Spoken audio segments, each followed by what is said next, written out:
Hey guys, it is midnight. I have a sore throat. I have work tomorrow. So let's review some comic books and let us make this quick. All one part this week.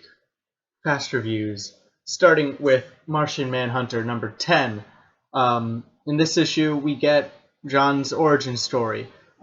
It's a pretty neat origin story. I'm not that familiar with a lot of Martian Manhunter's previous origin stories, but I think this one is pretty much brand new.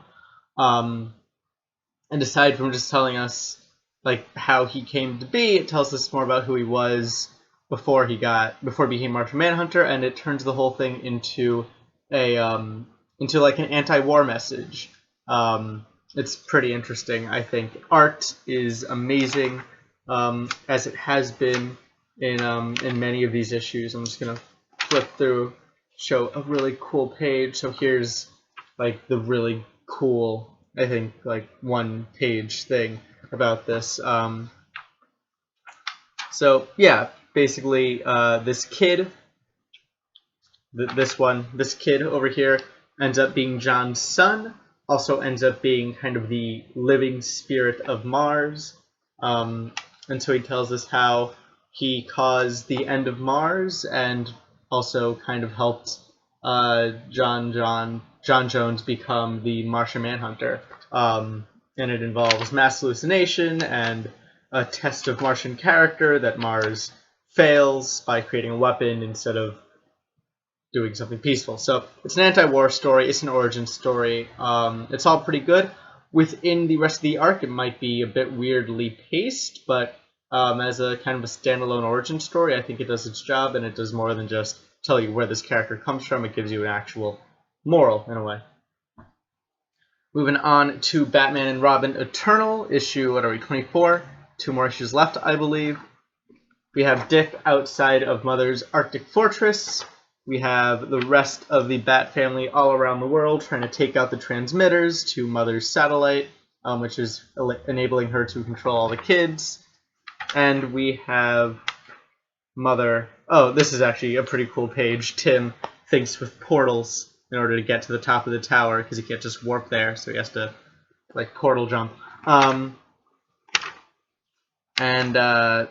Mother tries to once again get Harper on her side and trick Harper into, or not trick, but just convince Harper to join Mother's side. Azrael comes back to help Dick out in the fortress, and we just get kind of a lot of other characters. Spoiler tags in to help out, I think, Tim Drake. Or not Tim Drake, who's helping out in Tokyo. Who's in Tokyo?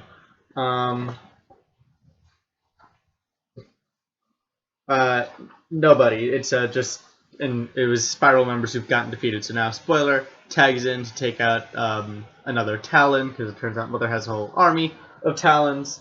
And then this book ends with a really, really weak cliffhanger that tries to be dramatic, but like if you've read a comic book before, you know what's going to happen, what's not going to happen. So just kind of a cliffhanger that falls pretty flat, but otherwise good art. And I really enjoy, again, nice bright art in this book that I really enjoy. Lots of action, so not much, but pretty good. Moving on to the last DC book and the best one this week, Superman American Alien, issue number 5. This book, again, just continues to be pretty much the best Superman origin story I've ever read. Still Max Landis writing, but art this time is Francis Manapul, who gives us just like these brilliant illustrations of an early career Superman. This is Clark. He's decided to become a superhero, a vigilante. Hasn't quite worked on the branding yet, or finalized the branding yet. He's using the cape that he got from Bruce in the last issue, and people are calling him the Flying Man as he rockets around Metropolis, helping stop petty crimes and put out fires and stuff like that.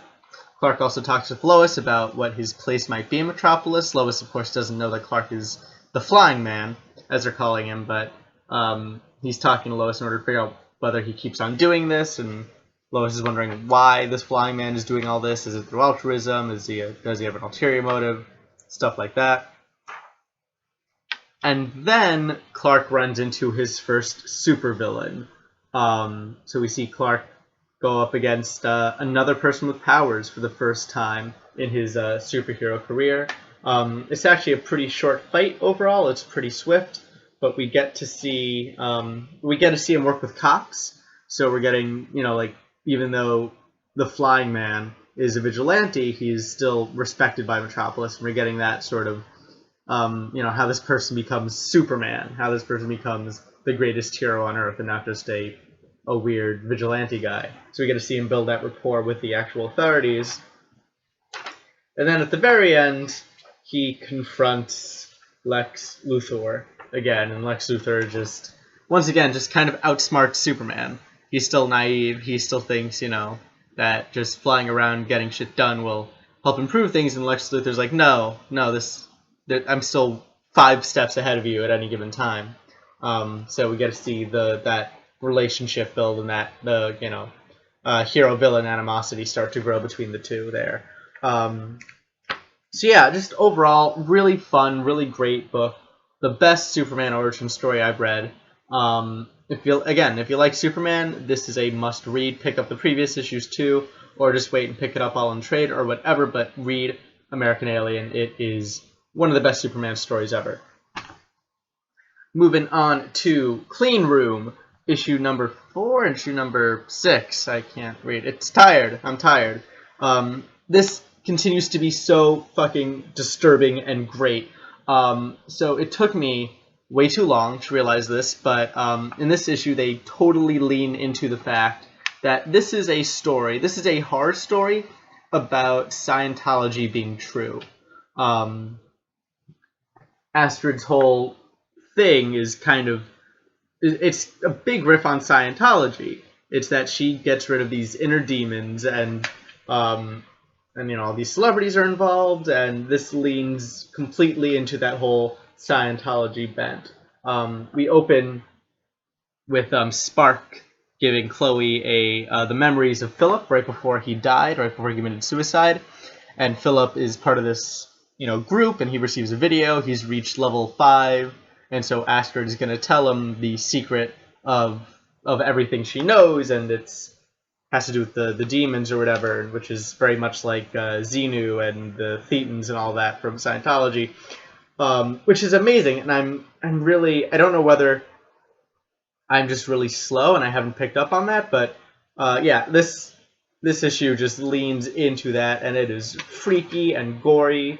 Chloe gets visited by another demon in this story called the Surgeon, who poses as a doctor and tries to take her to a loony. It's like a loony bin is an offensive way to phrase it, into an asylum, into a mental asylum, because she's troubled, but Chloe sees through that, and we get this really gory shit going on here. And then we find out more about Astrid, and whether Astrid is a hero or a villain in all this, because Astrid seems to be the only person capable of fighting back. So do we trust her? Do we not trust her?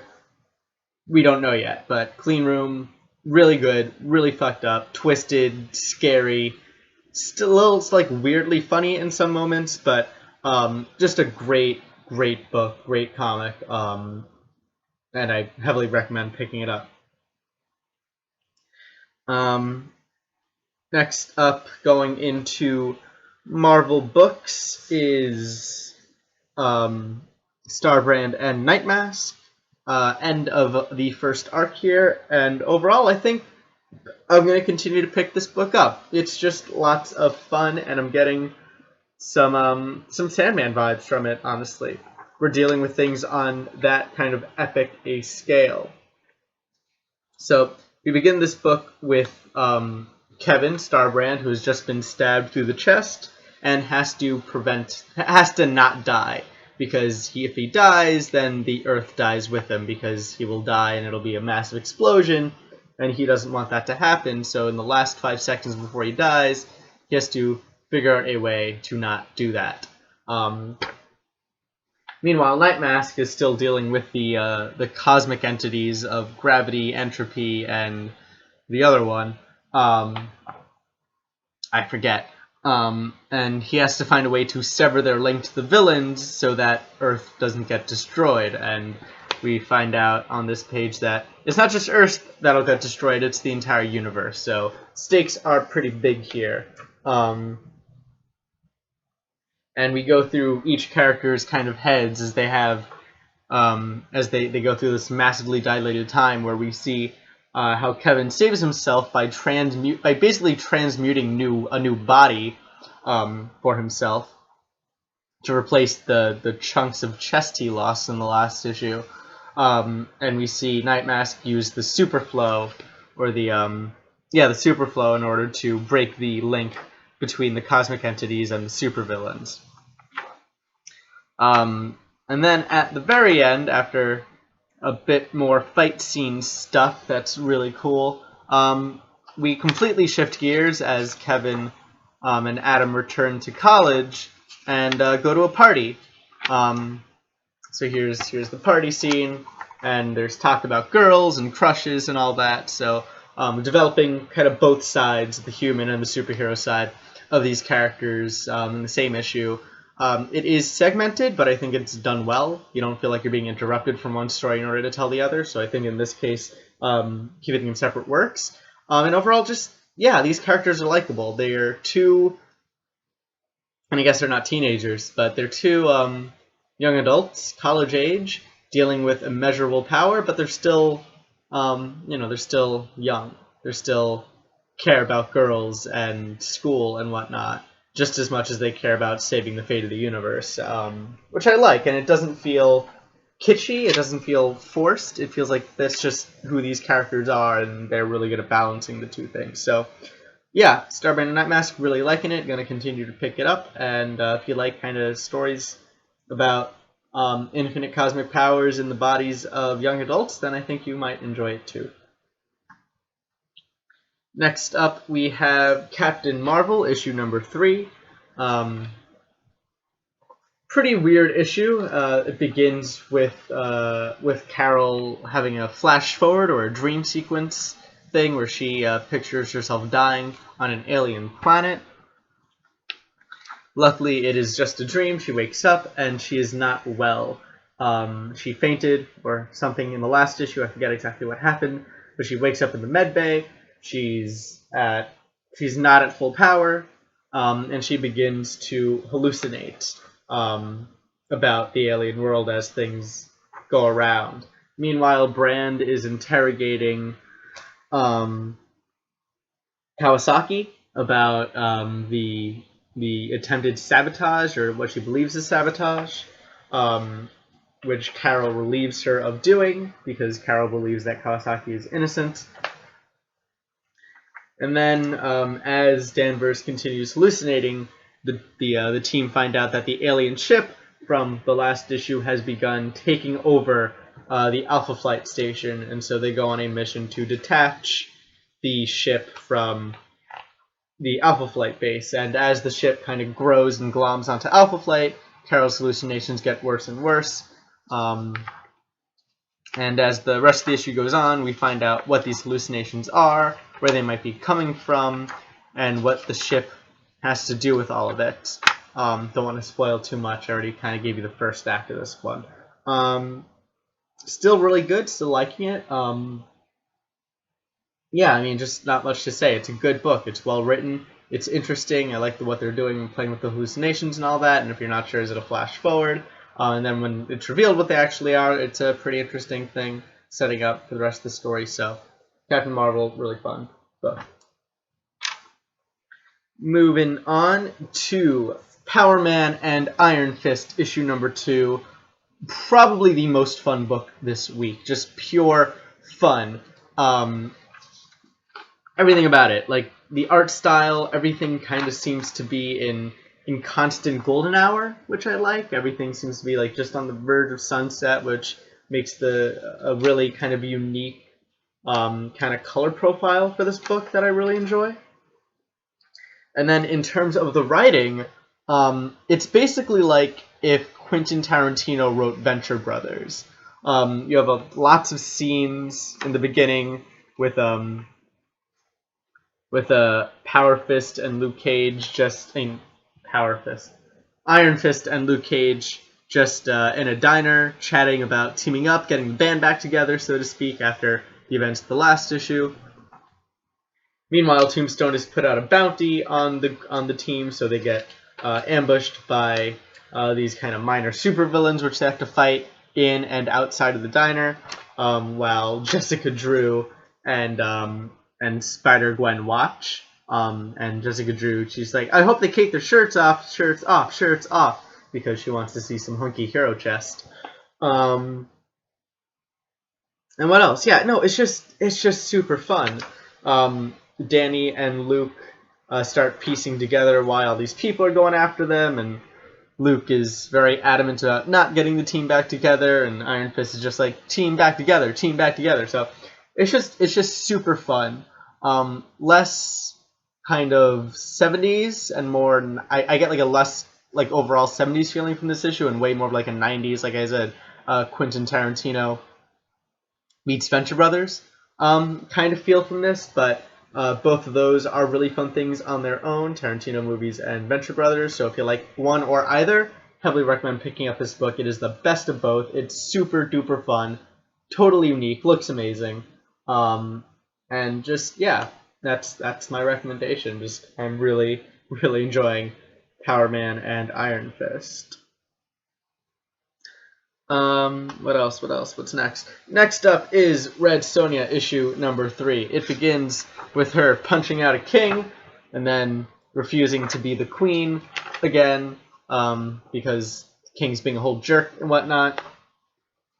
So Sonja runs away, bonds a bit with the girl whose name I can't remember. I wrote down. Where is it? It's on the other page. Midia, yeah, that's her name. With Midia, and then gets attacked by the king's top hunter, who turns out to be a friend.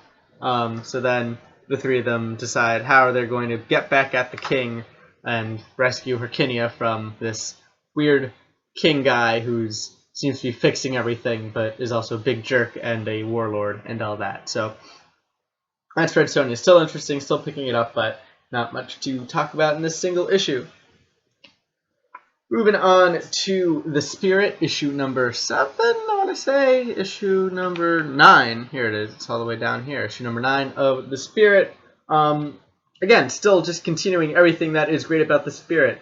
We begin with The Spirit on the run in Morocco, as he tells the story of how he got caught up with Mikado Vas and all that, and it begins with Morocco and him running away from these extremists who are after him and accidentally stumbling into the home of someone, of Vas's daughter, we find out, whose name is Chantel Spice, or Sachet Spice, my bad, Sachet Spice. I'm very tired. As Spirit is telling the story, in Dolan's office, they are attacked by a sniper, so then Spirit goes after the sniper. There's a fight, and what I love about this book, I'm going to show you the panel that I think just defines this book the most. We have the Spirit and this sniper fellow fighting on top of a rooftop, and it's all very pulpy and actiony and comic booky. And then this fight ends with the sniper poking Spirit in the eye, like a Three Stooges routine or something. And that's what I really love about this book, is that it totally embraces that it's a comic book. It's, it's kind of childish. It's fun and full of gags and colorful and all that. It's telling a great crime story. It's telling a great pulp story, a good detective story, and all that. But it's also totally not afraid to get really silly on us and just appreciate that we're reading it and enjoying the entire ride, not just the super serious stuff like it looks like on the cover. So yeah, Spirit, super pulpy, super fun, super good, not afraid to be silly. I recommend it. Moving on to something kind of the opposite. James Bond 007, Varga, or Vargra, whatever. I don't know. Tired, as I said. with James Bond 007, this issue pretty weak just because there are two kind of silent fight scenes, which, I mean, are great, but like it's entertaining, but there's not much to really go off of. It's just Bond escapes a locked room in complete silence. Well, there's an explosion, but there's no dialogue. After this, he ends up going back to the UK. And what I do love these two panels here, where M just kind of sums up every James Bond plot. When Bond meets him back at MI6 headquarters, M says to him, "Come now, Bond, you should be pleased. You have uncovered a cutting-edge international drug processing operation simply by walking into it with your face," which is basically how all James Bond movies start, with him just in a foreign country and accidentally slipping into the plot of the movie. So it's cool that Warren Ellis is kind of pointing a lampshade at it, or hanging a lampshade on that. And then after that, kind of really good moment, like a couple pages after, we get another kind of really pretty much silent fight scene, while with Bond on another mission. Well, on a related mission. It's the same mission, just another I guess, assignment on that same mission. So, yeah, this book, just not a lot of stuff to talk about. I mean, the scenes the action bits are really well done, I feel, as Warren Ellis's scripted scenes tend to be, and the art too is just really good and full of personality. Coloring's great, all that. I still think that James Bond looks a lot like Bruce Wayne in this book. That could just be me, though. I'm saying a lot. What else? Yeah, again, just not much to talk about there with that. So now, moving on to the second Ellis book this week, Injection, issue number, 8. Injection, issue number 8, following the Viv Headland story, as we begin with Viv trying to piece together the shape of this whole mystery by writing it all out and kind of connecting bubbles, and it's pretty funny. We then cut to Brigid and what's his name?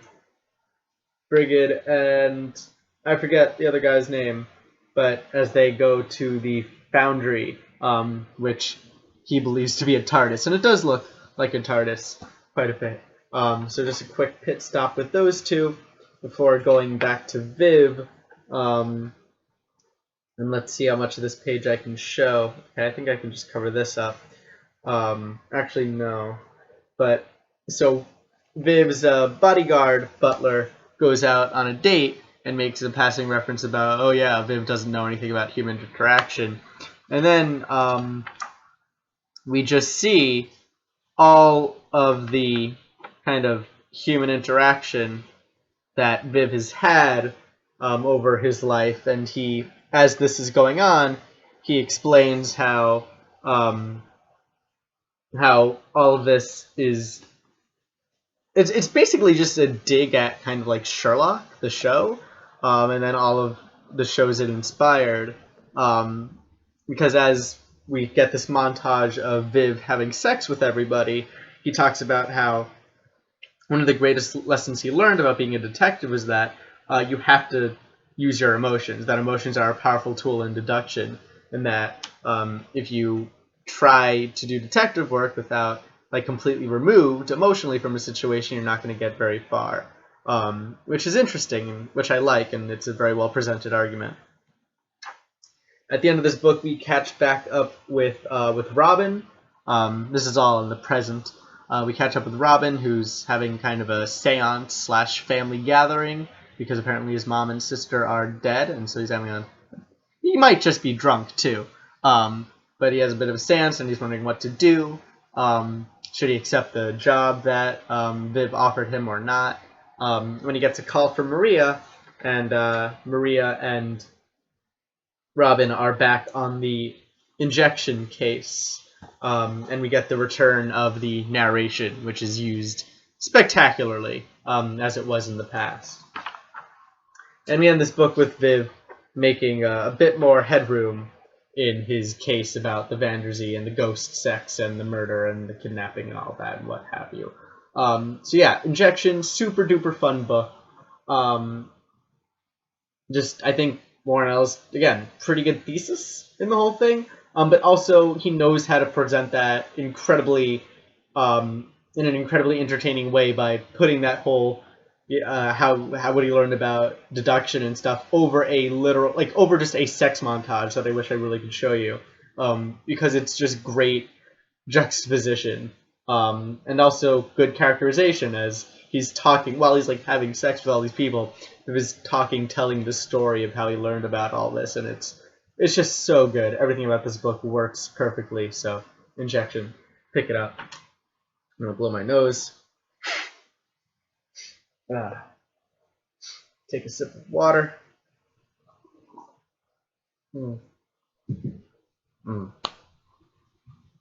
Three more books. We've almost made it. Welcome back, issue number 6, in which we find out what Tessa and Molly have been doing since the end of issue 4.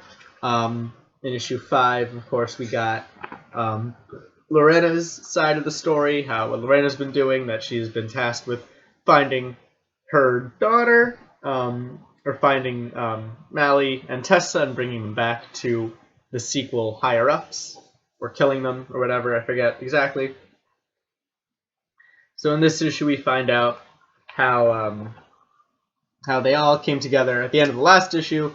They all found each other again at a park, and in this issue we find out how Tessa and Molly have been making their way to that park with Lorena, and how they've been escaping and how they've been bonding with each other. So they're on a runaway train, essentially. Or not a runaway train, they're on a train in a boxcar in like a hideaway spot. But then they get attacked by a whole bunch of these Mad Max dudes. Can I show this page? Yeah, okay, no nudity or anything. But they're on this train and they get attacked by a whole bunch of these Mad Max dudes. So in the middle of this kind of honeymoon sort of story we're telling, we also get a bunch of Mad Max action. And then we jump straight back to the honeymoon after everything explodes, which is really fun. It's fun kind of watching these characters bond. It's just it's just great. It's a love story. It's kind of a rom-com in a way. These two people who are destined to be together, and they run away from their lives and all responsibilities, in order to be together, and it's really romantic. But also, they're multi-generational super soldier murderer people, with a whole bunch of other super soldier murderer people after them. So, not pure rom-com. And the action's done well, the romance is believable between these two. There are points where they're just kind of sharing memories, and of course these memories go on for centuries. So that's pretty cool, and how Molly's getting more and more comfortable with with herself being a sequel, and referencing her previous lives and all that a lot more. And then just watching the interplay between Tessa, who we've seen as a hardcore murdering machine, and Molly, who still kind of wants to be a pacifist and not kill anybody, even though everybody is looking to kill them. So that's pretty interesting.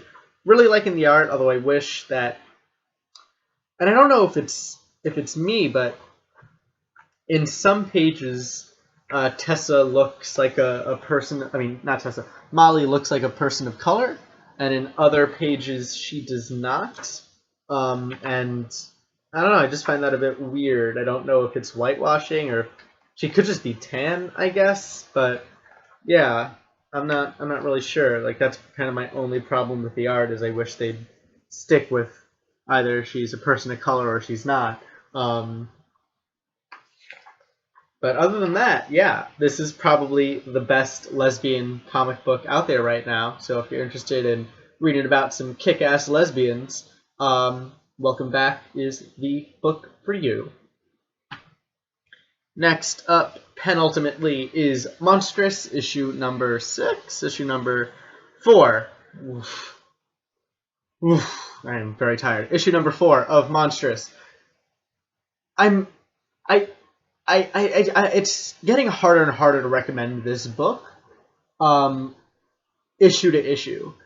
This is a huge story. It is intricate, it is detailed, there are lots of characters, there's lots of politics, and even though this book is beautiful, even though it is very well written, even though I am really enjoying this book a lot, and I like everything that's going on, whether it's the politics between, we get a new group, the Ancient Ones, introduced in this issue, who are kind of the forefathers, we find out, of the Arcana. So whether it's the politics of that, whether it's Micah or Maka fighting her literal inner demon and trying to keep kind of this big, powerful evil inside of her satiated. Like, whatever this book is doing, I love it, and it's really just a beautiful book all over. Yeah, it's a book told in such a way that issue to issue you lose a lot. This is something you want to binge. You want to read all at once, and I honestly think that this book would be a whole lot better if it was just put out as graphic novels, as just collected. If it wasn't done as... what I'm saying is, I recommend... This is a great book. I recommend you wait until it's in trade. Or even until it's omnibused or something. I feel that this is a story you really do want to read all at once, instead of month to month to month. It is big, it is beautiful, it is fantastic, but I don't think it works as well serialized. Or at least serialized in as small chunks as we're getting month to month. If it were longer and week to week, maybe it would work better, but as it is, this is too big to read in like such a piecemeal manner. So it's amazing if you think that if you think that you can handle something so big in many small pieces, then like I heavily recommend it because it's brilliant. But otherwise, it's a great story. Wait until it's all told in a big part, so you don't end up forgetting all these details and everything month to month. And the last book this week to review, appropriately enough, is Odyssey number 10. And I say appropriately enough because this is the end of the Odyssey arc, and this arc has been a big riff on 1001 Arabian Nights. It is stories unto stories about stories, weaving into other stories, telling stories about stories. It is Storyception, and the art is beautiful, and everything about this book is just really beautiful, and I wish I could show you every page, but there's some nudity, and also spoilers and shit I don't want to show. But also, this book is just... It's hard to jump on. I don't recommend jumping on at issue 10. I mean, this whole arc has been kind of confusing, because it's been about weaving in and out between all of these different layers of story. And this is the end of that. This is all of those stories wrapping up and tying together and tying off and ending in one great big complicated multicolor rainbow. And that's kind of all I can say about it. And not even like to avoid spoilers, because honestly, I'm not sure which part is a spoiler, because again, all of these stories are blending into each other, and you forget who's telling which story and which story is taking place when, and it's all very confusing and multi-layered, but I can't really fault it, because it's also the point. That's like, you're supposed to be confused. You're supposed to kind of feel like you're being dragged along by the nose here, because in this you are not Scheherazade. You are the kings. You are reading to be distracted, so you don't end the story, essentially, and this is the end of that. So conceptually, it's incredible. It's a really, just conceptually, really high concept, cool, interesting book. Again, panel to panel, issue to issue, it's a very interesting, fun read, and it's very entertaining, and even if you don't know what's going on, you are engrossed, you are engaged, and you want to finish the book, I feel. but it's hard to talk about because it is one of those things where it is the journey, not the destination. You get enjoyment from the act of reading, from the act of looking at this book more so than you do from anything expressly character or plot related. But yeah, it's a beautiful book either way. And if you think that if you're in for that sort of thing, if you're in for a book that's more about like the action of reading and the action of storytelling than it is about an actual story, then definitely pick up Odyssey. I do not think you will be disappointed. It is really, really fantastic. And that is it for this week in comic books. I know I rushed, but like I said, I'm tired and I have work tomorrow and I wanted to get this up. So thank you for sticking with me through these 35 minutes or so of comic book reviews. If you liked this video, and I mean, why wouldn't you? I'm so charming and cool. Please rate it. If you feel like seeing this sort of thing every week, although hopefully in future weeks I'll have less books and more time, then please subscribe. Or if you're interested in movie reviews or anything that I do on this channel, like check around, watch a few more videos, then please subscribe. Any comments, questions, recommendations, insights, thoughts, idea, whatever, leave them in the comments and I will try and get to them and respond and have a conversation and cool things like that. So yeah, that is it for this week in comic books. Again, thank you for watching, and I hope that you join me for some more comic book reviews in the future.